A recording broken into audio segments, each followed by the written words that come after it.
Assalamualaikum warahmatullahi wabarakatuh. Perkenalkan, nama saya Estri Ningsi, NPM 19630089. Saya dari kelas 5P reguler pagi. Baiklah, di sini saya akan menyelesaikan tugas mata kuliah interaksi manusia, yaitu mengenai strategi multiple window. Oke, jadi strategi multiple window yaitu ada perancangan window tunggal sendiri. Untuk komponen-komponen window sendiri yaitu ada judul, kemudian bingkai, kemudian scroll brush. Yang selanjutnya yaitu ada aksi-aksi window. Nah, aksi-aksi window sendiri yang pertama yaitu ada aksi membuka atau sering kita sebut dengan open action, kemudian aksi membuka, menempatkan dan menentukan ukuran. Yang ketiga, aksi menutup atau close action. Yang keempat, aksi mengubah ukuran atau resize action. Kemudian ada aksi memindahkan atau move action. Dan yang terakhir yaitu ada aksi membawa ke depan atau mengaktifkan.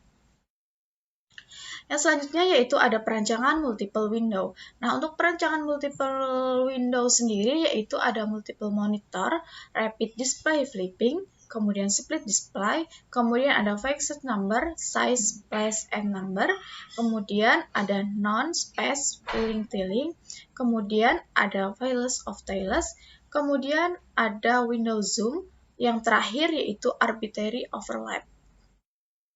Nah, yang selanjutnya di sini ada koordinasi dengan window yang rapat. Nah, untuk koordinasi window yang rapat sendiri yaitu ada synchronous scrolling. Contohnya yaitu tampilan pada Adobe Reader, kemudian dan juga pada Microsoft PowerPoint. Seperti media presentasi yang saya gunakan ini, di sini saya menggunakan Microsoft PowerPoint. Kemudian yang kedua yaitu ada hierarchical browsing, contohnya seperti tampilan window Explorer. Kemudian ada direct selection, contohnya seperti window help.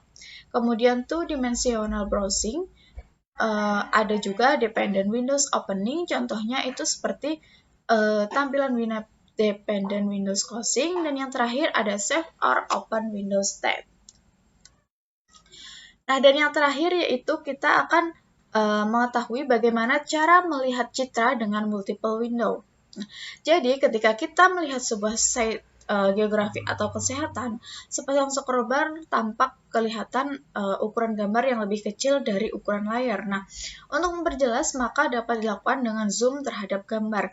Jadi ketika kita kurang jelas melihat gambar pada layar tersebut karena ukuran yang kecil, kita dapat menzoom gambar tersebut agar terlihat lebih besar dan jelas. Nah, cara membuat image browser sesuai kebutuhan pengguna sendiri, yang pertama yaitu ada image generation, yaitu membuat gambar atau diagram dalam ukuran besar.